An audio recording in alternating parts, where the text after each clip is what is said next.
And that, I think, is what sets you apart long term. And it's what we see the people in our program who do the best in the shortest time frame do.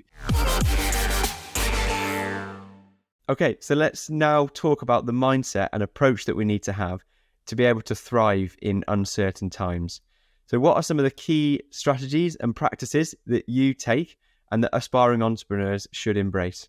The first is going from that scarcity mindset of acting out of fear, of being dominated mentally by the headlines and thinking that everything's out to get you and that you're set up for failure. And it's just shifting to say, well, there'll always be a crisis. There'll always be something scary in the media. There'll always be a reason why not to act if you're the pessimist going through life. But it's moving towards the approach of abundance and growth and thinking, yeah, but people are making money in these environments. In any environment, you just need to be willing to learn, to grow, to embrace challenges and learn from your failures.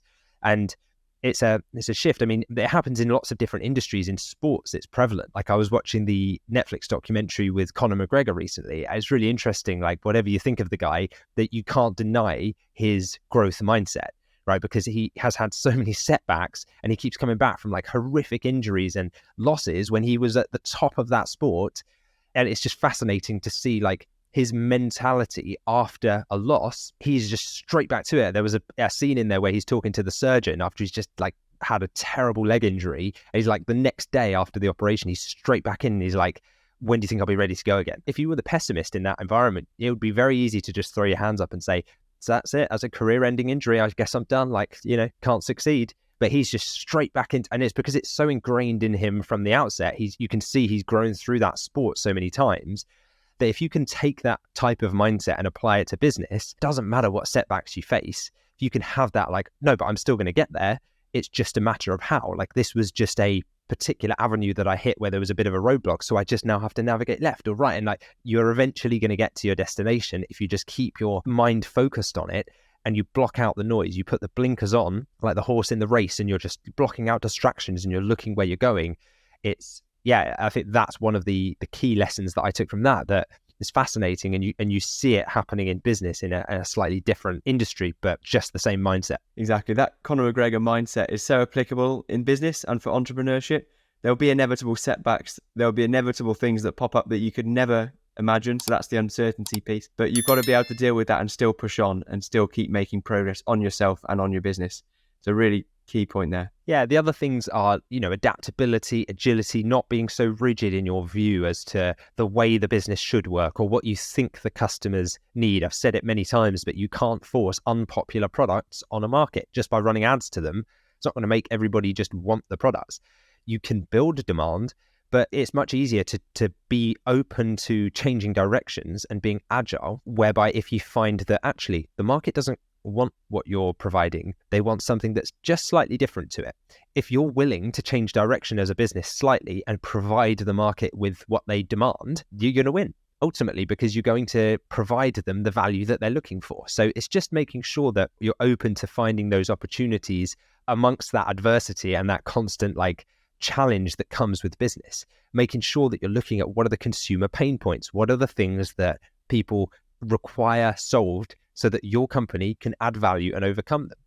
Now, I do this by focusing in on a market, as I said, just avoiding the news, making sure that I'm not distracted by what's happening globally, and I just control the controllable. I look at what I can control, try and compartmentalize what I'm working on.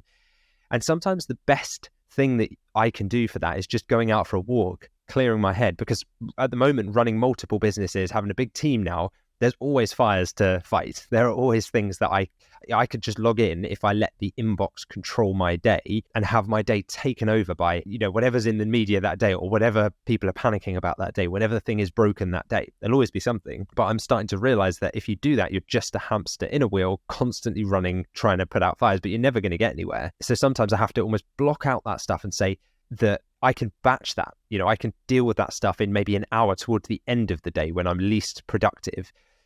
But during the critical time, I'll go for a walk, I could try and reduce the input and just think. I know what my priorities are so that when I come back, I can think, I know that the one thing that's going to be the biggest needle mover today for the business and for my personal growth. Therefore, I'm just going to focus on that and do that to the best of my ability. And that, I think, is what sets you apart long term. And it's what we see the people in our program who do the best in the shortest time frame do. They don't get worried about all of the distractions and like, oh, looking at the e-commerce trends in the market and worrying about what's happening externally. It's like you're focusing on the distractions, block out the signal from the noise and just focus on the thing that you can control. Exactly. If you just focus on what you can control, then you can have a real impact on everything that you can control and make that much better for you in your life and your business.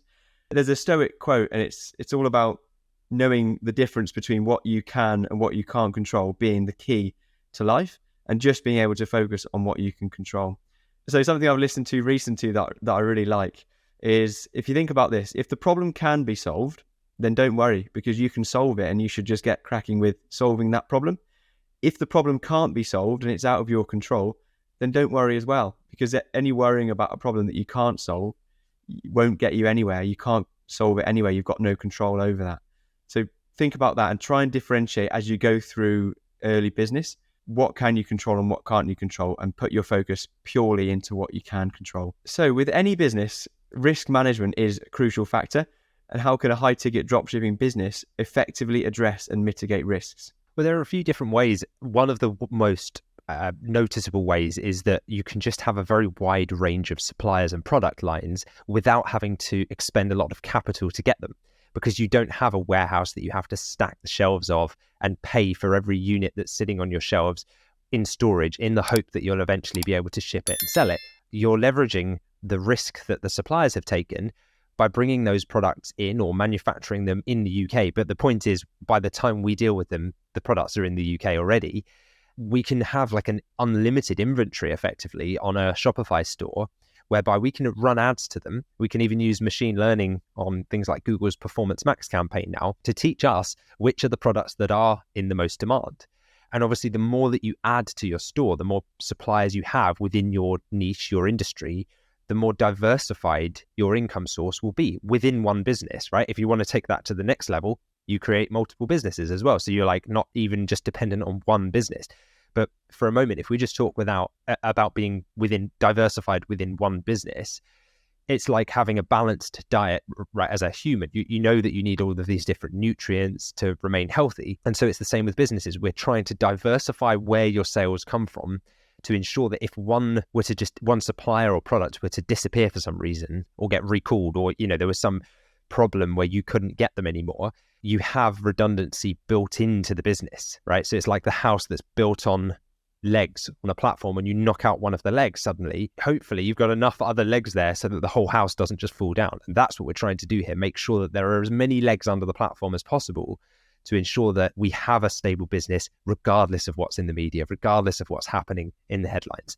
And as I said, the next level from that, once you feel that you have a well-diversified, stable business, as you say, okay, can I get it down to the point where it takes me 2 hours a week to manage it, put a team in place? Great. Okay, now what next? Well, if you just bought that business, remember, you wouldn't have the skills to then go and create another. But now you do, and you've been through the process. This is where that initial few £1,000 investment comes into fruition and can be multiplied, because now you say, I did that last one in 6 months. I could do the next one probably in a month with a bit of focus. Therefore, you have another business the next month, and you could create this portfolio of stores and build an empire, and then eventually maybe you sell like a group of them that are related in related industries to an investor or a venture capital firm or something that are looking to acquire a big portion of that market. So there are so many opportunities when you think about investing in your own skills and diversifying that I think get missed when people just focus on things like one product stores or thinking like, I just need it. To find a winning niche or a winning product, it's not always the best strategy.